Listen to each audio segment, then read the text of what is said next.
Welcome back everyone. Welcome to civil services study practice set number ये 91 है। ये test series UPPSC PCS के लिए चल रही है। प्रैक्टिस करेंगे इसमें हम जीएस पेपर 1 और उसमें करंट अफेयर्स और जीएस के प्रश्नों पर। इस टेस्ट सीरीज की प्लेलिस्ट बना रखी है, वहाँ पर आप टेस्ट नंबर 1 से लेकर 91 तक पहुँच सकते हैं। डिस्क्रिप्शन बॉक्स में लिंक है उसका। तो क्वेश्चन नंबर 1 है यहाँ पर, भारतीय सौर ऊर्जा निगम लिमिटेड यानी Indian solar energy corporation limited की स्थापना निम्नलिखित में से किस वर्ष की गई थी? वो वर्ष 2017, 2015, 2013 या 2011 में? इसका आंसर है ऑप्शन नंबर डी, वर्ष 2011 में। देखिए, इसकी स्थापना वर्ष 2011 में राष्ट्रीय सौर मिशन के कार्यान्वयन को सुविधाजनक बनाने और इसके द्वारा निर्धारित लक्ष्यों को प्राप्त करने के लिए की गई थी। क्वेश्चन नंबर 2 पर आ रही है, भारतीय राष्ट्रीय राजमार्ग प्राधिकरण NHAI निम्न में से किस वर्ष चालू हुआ? देखिए, इसका गठन तो हुआ था 1988 को और ये चालू हुआ था 1995 को। ए है इसका आंसर। तो NHAI का गठन वर्ष 1988 में संसद के एक अधिनियम के द्वारा सड़क परिवहन और राजमार्ग मंत्रालय के प्रशासनिक नियंत्रण के तहत भारत सरकार द्वारा सौंपे गए राष्ट्रीय राजमार्गों के विकास, उनका रखरखाव और प्रबंधन के लिए केंद्रीय प्राधिकरण के रूप में किया गया और यह प्राधिकरण फरवरी 1995 में चालू हो गया। तो ऑप्शन नंबर ए है इसका आंसर। तीसरा प्रश्न है, निम्नलिखित में से किस राज्य ने हाल ही में अन्य राज्यों से उस राज्य में आने वाले जो वाहन होते हैं उन पर हरित उपकर या ग्रीन सेस लागू करने का निर्णय लिया है? कौन सा राज्य है? ये चीज़ हिमाचल प्रदेश ने तो कर रखी है, हाल ही में उत्तराखंड ने भी कर दी, तो भी है इसका आंसर। तो उत्तराखंड की सरकार अन्य राज्यों से उत्तराखंड राज्य में प्रवेश करने वाले जो वाहन होते हैं उन पर ग्रीन सेस या हरित उपकर लागू करने के लिए पूरी तरह से तैयार है। ग्रीन सेस जो होता है या हरित उपकर पर्यावरण संरक्षण के उद्देश्य से सरकार के द्वारा, उस राज्य की सरकार के द्वारा लगाया जाने वाला कर का एक रूप है। क्वेश्चन नंबर 4 पर आ जाइए, भारत कोकिला के नाम से कौन सी महिला प्रसिद्ध है? सरोजनी नायडू। ए है इसका आंसर। आसान सा प्रश्न है। देखिए, प्रत्येक वर्ष 13 फरवरी को सरोजनी नायडू की जयंती मनाई जाती है, हाल ही में मनाई गई। उन्हें भारत कोकिला या द नाइटिंगेल ऑफ इंडिया के नाम से जाना जाता है और भारत में सरोजनी नायडू की जयंती को राष्ट्रीय महिला दिवस के रूप में मनाया जाता है। सरोजनी नायडू एक भारतीय स्वतंत्रता कार्यकर्ता, कवि या कवयित्री और राजनीतिज्ञ थी। उनका जन्म हुआ था 13 फरवरी 1879 को हैदराबाद में यानी इंडिया में। वर्ष 1905 में बंगाल के विभाजन के बाद वो भारतीय राष्ट्रीय आंदोलन में शामिल हो गई और ब्रिटिश सरकार ने उनको एक उपाधि दी थी, केसर ए हिंद की। क्यों दी थी? भारत में प्लेग महामारी के दौरान उनकी उत्कृष्ट सेवा के लिए। गोल्डन थ्रेशोल्ड नामक जो कविता संग्रह है उसकी रचयिता निम्नलिखित में से कौन है? विजय लक्ष्मी पंडित, सरोजनी नायडू, एनी बेसेंट, अरुणा असफ अली। इसका आंसर भी सरोजनी नायडू है। सी है इसका आंसर। तो सरोजनी नायडू एक प्रसिद्ध कवयित्री थी। उन्होंने अंग्रेजी और उर्दू दोनों में रचनाएं की। 1912 में प्रकाशित in the bazaars of Hyderabad उनकी सबसे लोकप्रिय कविताओं में से एक है। उनके अन्य कार्यों में द गोल्डन थ्रेशोल्ड जो 1905 में आई, द वर्ड ऑफ टाइम 1912 में और 1912 में ही द ब्रोकन विंग आई। सरोजनी नायडू महिलाओं के अधिकारों की प्रबल समर्थक थीं। उन्होंने भारत में महिलाओं को सशक्त बनाने हेतु अथक प्रयास किया। वह अखिल भारतीय महिला सम्मेलन की सदस्य भी थी और उन्होंने भारत में महिलाओं की स्थिति में सुधार हेतु काम किया। पहला साप्ताहिक बंगाली समाचार पत्र समाचार दर्पण प्रकाशित किया गया था कब? मतलब किसके द्वारा प्रकाशित किया गया था? पहला साप्ताहिक बंगाली समाचार पत्र जिसका नाम है समाचार दर्पण प्रकाशित किया था मार्चमैन के द्वारा भी है इसका आंसर। देखिए, 1818 में मार्चमैन के नेतृत्व में बंगाली भाषा में दिग्दर्शन मासिक समाचार पत्र प्रकाशित हुआ, लेकिन यह पत्र अल्पकालिक सिद्ध हुआ। इसी समय मार्चमैन के संपादन में एक और साप्ताहिक समाचार पत्र समाचार दर्पण प्रकाशित किया गया और कुछ वर्षों के बाद 1821 में बंगाली भाषा में साप्ताहिक समाचार पत्र संवाद कौमुदी का प्रकाशन हुआ और इसका प्रकाशन राजा राम मोहन राय के नेतृत्व में हुआ था। ठीक है, इस समाचार पत्र का प्रबंधन राजा राम मोहन राय के हाथों में था। क्वेश्चन नंबर 7 पर आ जाइए, फसल या जैव अवशेषों के दहन के कारण वायुमंडल में निम्नलिखित में से कौन से निर्मुक्त होते हैं? बताइए। Which of the following are released into the atmosphere due to combustion of crop या bio remains? Carbon monoxide, methane, ozone, sulphur dioxide. यानी CH4, CO, SO2, O3। ठीक है, इसका अर्थ होता है दहन। तो फसलों को जलाने से या जैव अपशेषों के दहन के कारण सल्फर डाइऑक्साइड तो निकलती है, कार्बन मोनोऑक्साइड भी निकलती है, मीथेन भी निकलती है, ओजोन, सभी तो निकलती हैं। तो इसका आंसर हो जाना चाहिए ऑप्शन नंबर डी, 1 2 3 4 वाला ऑप्शन, या उपरोक्त सभी वाला। देखिए, फसल अपशेष और बायोमास बर्निंग को कार्बन डाइऑक्साइड यानी CO2, कार्बन मोनोऑक्साइड यानी CO, मीथेन CH4 और वाष्पशील कार्बनिक यौगिकों और नाइट्रोजन ऑक्साइड का एक प्रमुख स्रोत माना जाता है। धान की फसल के अवशेषों को जलाने से वातावरण में suspended particular matter SO2, NO2 और O3 निकलते हैं, निर्मुक्त होते हैं। तो डी है इसका आंसर।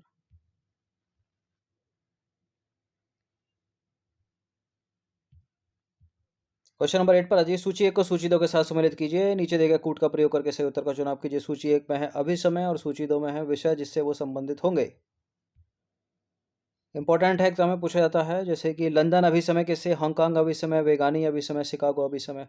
कौन सा शिपिंग से, कौन सा समुद्री प्रदूषण से, कौन सा खतरनाक और रेडियोधर्मी कचरे से, कौन सा अंतर्राष्ट्रीय उड़ानों से? बताइए। जो लंदन अभिसमय है वो है समुद्री प्रदूषण से। जो हांगकांग अभी समय है वो है शिपिंग से, वेगानी अभी समय है खतरनाक और रेडियोधर्मी कचरा, और शिकागो अभी समय है अंतर्राष्ट्रीय उड़ानें। तो डी का हो गया 1 और ए का हो गया 3। डी का हो गया 1 और ए का हो गया, क्या हो गया, लंदन समुद्री प्रदूषण।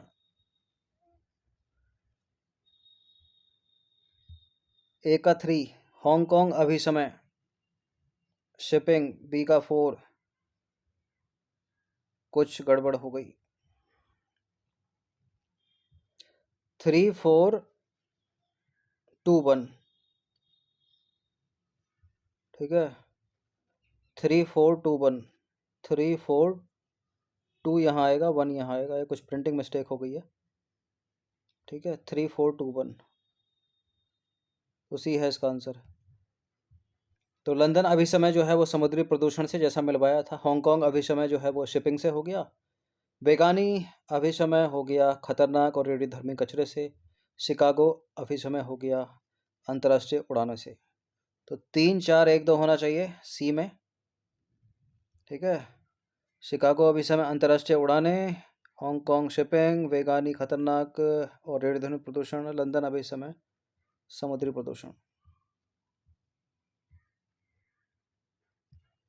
क्वेश्चन नंबर 9 पर आ जाइए। निम्नलिखित पर विचार करो। 2 कथन है यहाँ पर, कौन सा इसमें सही होगा? नम एवं दलदली मृदा में फास्फोरस तथा पोटास की अधिकता होती है।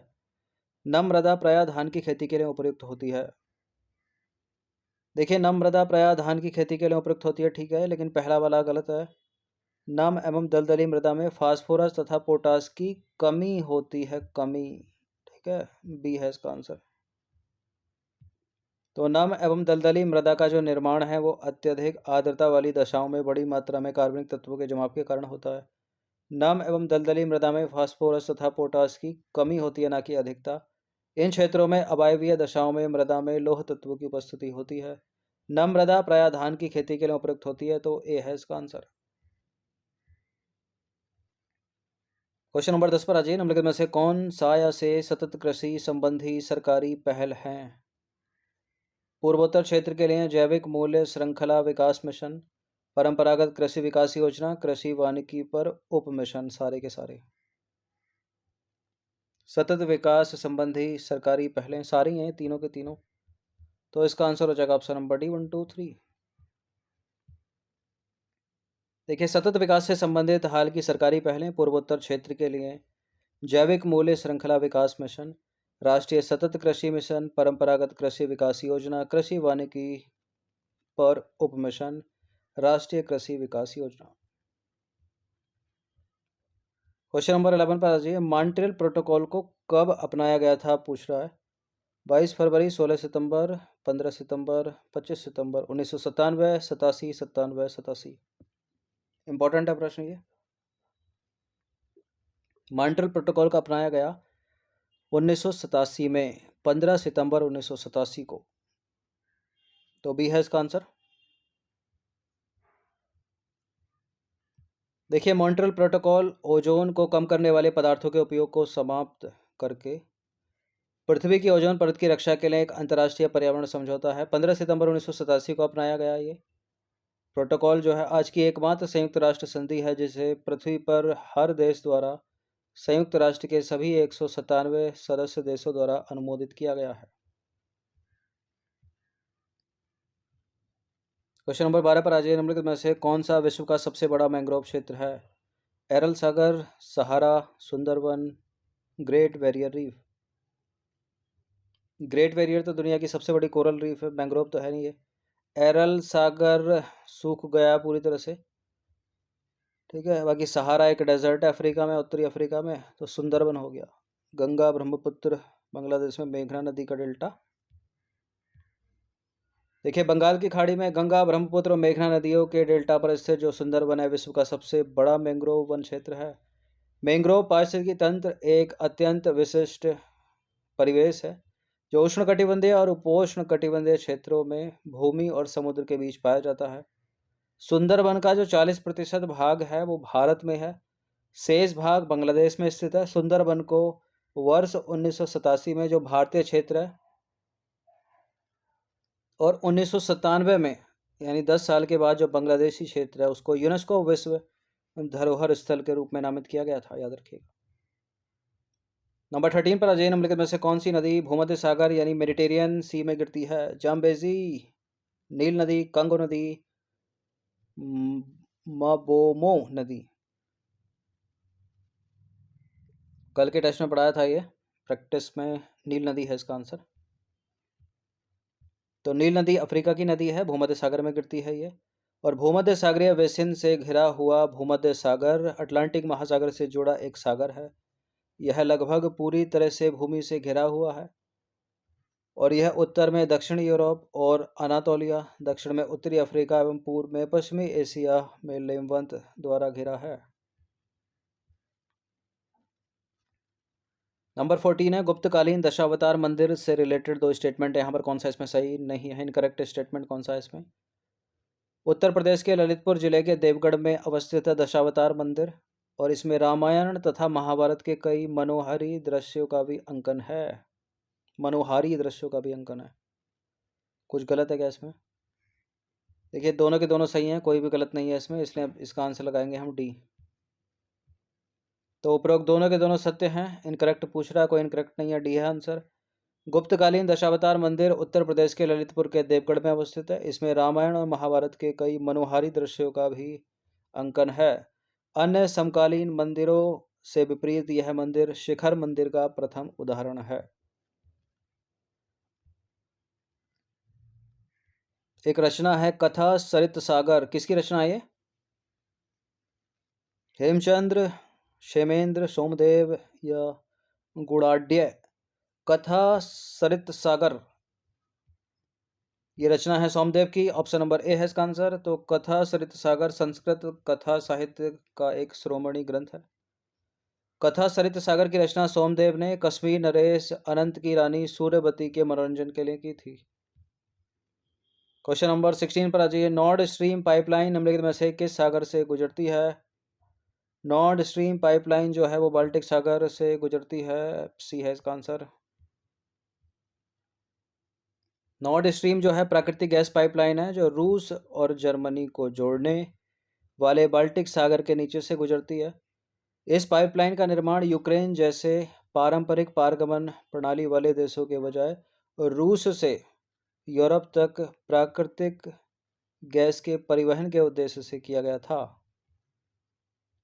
नंबर 17 पर अजय एंशिएंट हिस्ट्री का यह प्रश्न है। निम्नलिखित में से कौन भारत में ह्वेनसांग के रूप में प्रसिद्ध हुआ?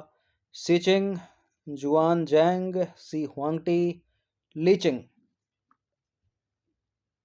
बहुत प्रश्न बने ह्वेनसांग से, हर्षवर्धन के शासनकाल में भारत आया था ये। और इसका जो वास्तविक नाम है वो है जुआन जैंग, इंपॉर्टेंट है, याद रखिएगा, जुआन जैंग। तो जुआन जैंग 7वीं सदी के चीनी बौद्ध भिक्षु विद्वान, यात्री और अनुवादक था। वह भारत में ह्वेन-सांग के रूप में प्रसिद्ध हुआ। उसने बौद्ध ग्रंथों की खोज में हर्षवर्धन के शासनकाल के दौरान भारत का भ्रमण किया, बहुत पूछा गया एग्जाम में। और उसने नालंदा मठ का भी भ्रमण किया, जहां उसने बौद्ध भिक्षु शीलभद्र के साथ अध्ययन किया। इन सभी टेस्ट की आप फुल टेस्ट सीरीज प्राप्त कर सकते हैं नंबर इस पर कॉल या व्हाट्सएप करके। सब्सक्राइब रखिएगा सिविल सर्विसेज स्टडी चैनल को। क्वेश्चन नंबर 18 पर आ जाइए। सूची 1 को सूची 2 के साथ सम्मिलित कीजिए। सूची 1 में है कवि, सूची 2 में है रचनाएं उनकी।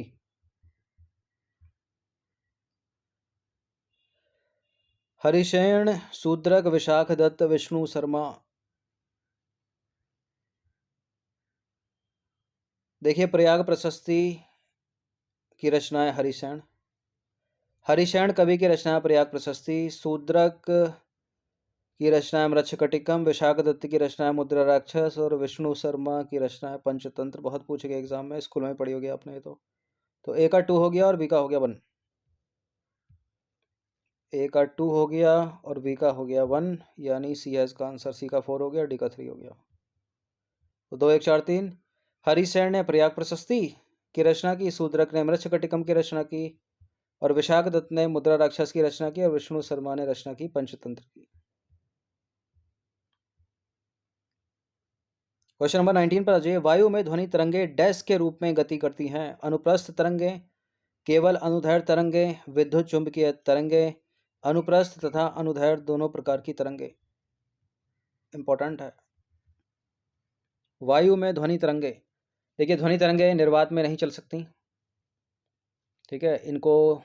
इनके गमन के लिए किसी न किसी माध्यम यानी मीडियम की आवश्यकता होती है। और वायु में जो ध्वनि तरंगे हैं केवल अनुदैर्घ्य तरंगे हैं। डी है इसका आंसर। तो ध्वनि तरंगे जो है किसी प्रत्यास्थ माध्यम में अनुदैर्घ्य तरंग जो श्रव्य अनुभूति उत्पन्न करती है ध्वनि तरंग कहलाती है। चूंकि ध्वनि तरंगे अनुदैर्घ्य तरंगे होती हैं, इसलिए वायु के कण ध्वनि के संचरण की दिशा में गम आगम कंपन करते हैं। यह संपीड़न अथवा विरल की तरंग होती है।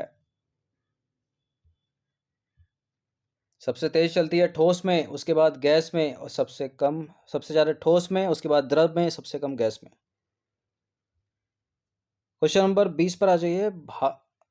मनुष्य में श्रव्य आवृत्ति का परास है 2 हर्ट्ज से 20 हर्ट्ज, 20 किलो हर्ट्ज से 200 किलो हर्ट्ज, 20 हर्ट्ज से 20 किलो हर्ट्ज, 200 किलो हर्ट्ज से 300 किलो हर्ट्ज। इसके 3 प्रकार हैं। एक तो श्रव्य जिसको सुन सकते हैं, एक पराश्रव्य, और अपश्रव्य जिसको नहीं सुन सकते।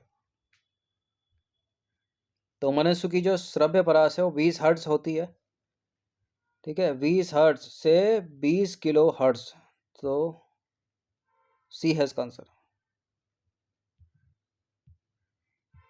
सही उत्तर है 20 हर्ट्ज से 20 किलो हर्ट्ज, ठीक है। तो वैसे भी लिखा हो सकता है, ऐसे भी आ सकता है, दोनों को याद रखिएगा। देखिए, ध्वनि तरंगों की आवृत्ति के आधार पर उन्हें निम्नानुसार वर्गीकृत किया जाता है।